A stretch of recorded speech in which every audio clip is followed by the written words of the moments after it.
Hello, everyone. My name is Deborah, and I'm from Toronto, Canada. And today I would like to do a review of the wealthy hair business. Actually, how I got involved with wealthy hair was I was on the internet, like so many of us are today, and I saw a woman with two children. And the young lady, the little girl, she said, "Mommy did it."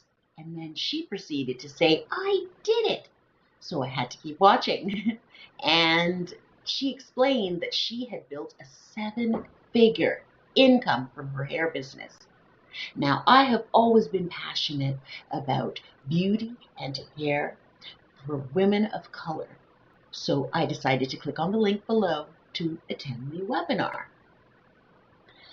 Once I attended that webinar, let me tell you, I was blown away by Julia, who is the president and owner of Wealthy Hair. She was so enthusiastic, knowledgeable about the hair industry, and she had a passion for wanting to help women like myself of color to start their own hair business. So, of course, I had to sign up. And it was one of the best decisions that I have ever made.